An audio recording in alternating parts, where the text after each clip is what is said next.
यहाँ जितने लोग वीडियो देख रहे हैं उन्हें हेयर से रिलेटेड कोई ना कोई प्रॉब्लम जरूर होगी, तो वीडियो को एंड तक देखना क्योंकि मैं अपनी एक्चुअल हेयर जर्नी शेयर करने वाली हूँ और इसका सोल्यूशन भी बताऊंगी एंड में। So let's get started. तो सबसे पहले ये देखो, ये चार्ट दिख रहा है, ये हेयर टाइप चार्ट है और इसमें से मेरे हेयर आते हैं कर्ली और फ्रिजी, और इसी वजह से मुझे अपने हेयर कभी पसंद नहीं आए क्योंकि बचपन से गाने सुन रखे थे ऐसे मैंने।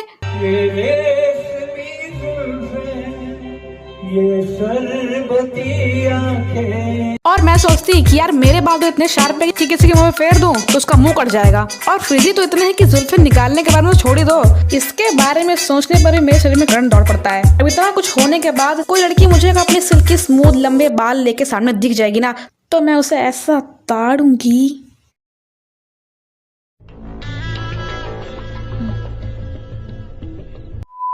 हाँ, तो अगर अब मैं अपनी हेयर प्रॉब्लम्स की बात करूँ तो मैं कह सकती हूँ कि जब तक मैं स्कूल में थी मुझे ऐसी कोई प्रॉब्लम नहीं थी। झड़ते थे बार बार, उतने भी नहीं। फिर स्कूल खत्म होने के बाद मैंने कॉलेज में एडमिशन ले लिया, हाइट तो उतनी ही रही। और कॉलेज में एडमिशन लेने के बाद कॉलेज जाता कौन है, मेरा ज्यादातर टाइम घर पे स्पेंड होने लगा था। और इसी बीच मैंने वही काम किया जो हर बच्चा 12th खत्म होने के बाद, साइंस लेने के बाद करता है। एक औकात से बाहर का एंट्रेंस एग्जाम दिया जो मैं क्लियर नहीं कर पाई। ऑफ कोर्स तुमने मुझसे क्या एक्सपेक्ट किया था। और उसी बीच बहुत ज्यादा स्ट्रेस लेने की वजह से मेरे बाल बहुत झड़ने लग गए थे, और ये मेरा पहली बार था कि मेरे इतने ज्यादा बाल टूट रहे थे। लाइक 20% मेरे बाल टूट चुके थे। मुझे मेरे टूटे बाल हर जगह दिखते थे, कभी बिस्तर पे दिखते थे, कभी बाथरूम में पड़े दिखते थे, और ये देखकर मैं बहुत परेशान हो गई थी। फिर मैंने सस्ता जुगाड़ वाईटी वीडियोस देखने की कोशिश किया ताकि मेरे बाल कैसे आए।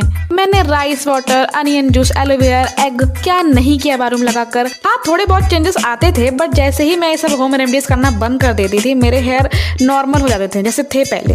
ये सब इतना कुछ माथा पच्ची करने के बाद भी मेरे बाल में ऐसी कोई परेशानी नहीं थी जो हो ना। हेयर फॉल के साथ साथ व्हाइट हेयर होना, स्प्लिट एंड्स और फ्रीजीनेस तो पहले से ही थी, और ये प्रॉब्लम्स मेरे साथ आती जाती रहती थी। तो मुझे लगा कि मुझे कोई एक्स्ट्रा एफर्ट नहीं करना चाहिए। And after completing my college मेरी ये प्रॉब्लम फिर से शुरू हो गई थी। एंड दिस टाइम मुझे लगा कि अब मैं इसे इग्नोर नहीं कर सकती हूँ, मुझे डॉक्टर को दिखाना ही पड़ेगा क्योंकि मैं नहीं चाहती कि मैं मुंह दिखाने काबिल ना बचूं बाहर की दुनिया को। यहाँ के लोगों के हिसाब से जब तक तुम्हारे सुंदर बाल नहीं होंगे और तुम्हारे घने मटकते हुए कमर तक आते हुए बाल नहीं होंगे तब तक तुम सुंदर महिला कहलाओगी नहीं। बात ये है दिक्कत। आफ्टर दैट मैंने काफी डॉक्टर्स को विजिट करने की कोशिश किया अपने हेयर प्रॉब्लम्स के लिए। बेटे तुम बहुत ज्यादा चाउमीन खाती हो क्या? ज्यादा क्या मतलब है, रोज नहीं खाती हूँ, बहुत ही कम खाती हूँ, बल्कि चाउमीन तो मुझे पसंद भी नहीं है। अरे बेटा बोल दो तुमको चाउमीन पसंद है। अरे क्यों बोलो, पढ़ा लिखा नहीं, नहीं खाती मैं।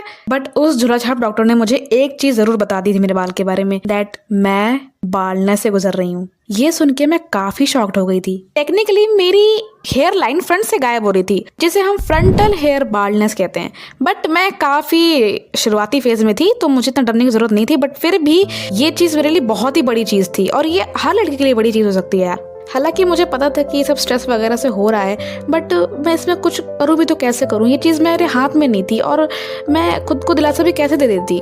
मैं काफ़ी टेंस थी, और फिर मैंने वही गलती की जो शायद मुझे कभी नहीं करनी चाहिए थी। मैंने आसपास के बेस्ट डॉक्टर को खोजने की कोशिश किया। मुझे लगा कि शायद कोई मुझे कंसल्टेंट मिल जाएगा, एंड आई गॉट वन। वो शायद कोई स्किन केयर डॉक्टर भी थी और एक हेयर स्पेशलिस्ट भी। स्पेशलिस्ट तो मैं से नहीं बोलूंगी, उसने मेरा ऐसा हाल किया था ना कि तुम्हें बताऊंगी तो तुम्हारी रूह कांप जाएगी।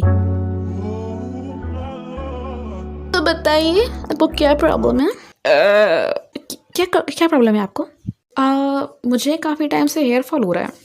ओके, तो पहले हम ये जानते हैं कि हमें हेयर फॉल होता क्यों, और ये औरत मुझे 1 घंटे से हेयर फॉल क्यों होता है ये बता रही थी। लाइक वो बात जो हमें सबको पता है। ना इसने मेरा कुछ स्कैल चेक किया, ना इसने मेरा कुछ शेड्यूल पूछा, इससे ऐसा कुछ भी काम नहीं किया जो डॉक्टर से मैं एक्सपेक्ट कर सकती थी। एंड देन उसने मुझे कुछ दवाई और शैम्पू दे दिया और मुझे बाहर का खाने से बिल्कुल मना कर दिया, जो कि बात मुझे समझ में भी आई थी। After months of using her products मुझे रिजल्ट मिला, और झड़ते हुए बाल इस बार ब्रूटली लाइक 30% मेरे हेयर गिर चुके थे, क्योंकि दवाई का तो कोई असर दिखा नहीं मुझे, और जो शैम्पू उसने मुझे दिया था ना वो मेरे बालों को और ज्यादा ड्राई कर दिया था, क्योंकि उसने मेरा हेयर एग्जामिन किया ही नहीं था। तो ये स्टोरी देखने के बाद तुम्हें समझ जाओ कि देखो हमारा कुछ आने वाला है नहीं, ठीक है, और टकले हो जाओ, और हमारा बाल कुछ आने वाला है नहीं, कुछ भी कर लें।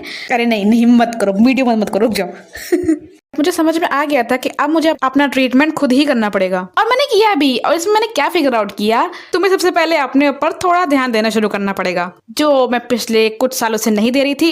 एक्चुअली कभी नहीं देती थी। सबसे पहले अपना एक ठीक ठाक हेयर केयर रूटीन बना लो, कुछ चीजें अवॉइड करो और रिप्लेस करो कुछ अच्छी आदतों से। और डाइट, हाँ तुम्हें पता है, मुझे पता है, और हम यहाँ सबको पता है कि डाइट कितनी इंपॉर्टेंट है। और थोड़ी बहुत एक्सरसाइज भी किया करो। बाहर की चीजें कोई भी हमारी इफेक्ट नहीं डालेगी जब तक तुम इंटरनली हेल्दी ना हो। मैं मना नहीं कर तुमसे कि कुछ खाना तुम बंद कर दो, सब कुछ खाना पीना बंद कर दो, सबको देखो खाते हुए, नहीं ऐसा तुम कर भी नहीं पाओगे क्योंकि ये पॉसिबल नहीं है। तो तुम खाओ चीजें बट अपनी कंट्रोल में खाओ, एंड मोस्ट इम्पोर्टेंटली खुश रहो। ये शायद सबसे ज्यादा इंपॉर्टेंट पॉइंट था ये पूरी जर्नी में मेरे, पता नहीं मेरे साथ तो यही प्रॉब्लम थी। तो be happy, cut down the toxic people in your life, और करो जो तुम्हें इच्छा करता है, जो तुम्हें खुशी मिलती है, एंड दैट्स इट। और एक बात याद रखना, अगर तुम्हारे बाल झाड़ू ऐसे ना तो कभी एरियन ग्रैंडे नहीं बन पाओगी तुम लोग, ठीक है। तुम अपने बालों का टेक्सचर मेंटेन कर सकते हो, थोड़ा बहुत मैनेजर बना सकते हो, क्योंकि जेनेटिक्स नाम की कुछ होती है ना, दिक्कत ये है। मेरे साथ प्रॉब्लम यही हुई थी कि मैंने किसी भी डॉक्टर को बेस्ट समझ के अपने हेयर को दिखा दिया, but mind every person is different, और हर प्रोडक्ट हर पर्सन के ऊपर सूट नहीं करता है, और इसीलिए तुम्हें अपना टाइप जानना बहुत जरूरी है। और ये मत सोचना कि मैं कोई बाल ढूंढ, नहीं, मेरे बाल थोड़े पतले जरूर हो गए हैं बट मेरा ऐसा कोई बहुत ज्यादा चेंज नहीं आया है। इट्स लाइक मेरे बाल आते जाते रहते हैं। देखो रियलिस्टिक गोल रखो, ऐसे गोल रखो जिसको तुम पूरा कर पाओ और तुम्हें बाद में रिग्रेट भी ना हो कि मैंने उसे पूरा नहीं कर पाया है। नेचुरल रखो चीजें। सो या that's it for the video. और इस वीडियो में मैंने जो भी बताया ये सब सिर्फ मेरा एक्सपीरियंस था। मैंने जो चीजें एक्सपीरियंस की थी मैंने इस वीडियो में बताया है। मैं कोई स्पेशलिस्ट नहीं हूँ। देखो स्पेशलिस्ट लोग क्या करते हैं तुमने तो देख ही लिया इस वीडियो में। तो बस इतना ही है इस वीडियो के लिए। और अगर तुम्हारे पास कोई तरीका हो बाल लाने का तो बता देना यार नीचे कमेंट में। मिलते हैं नेक्स्ट वीडियो में। Bye bye.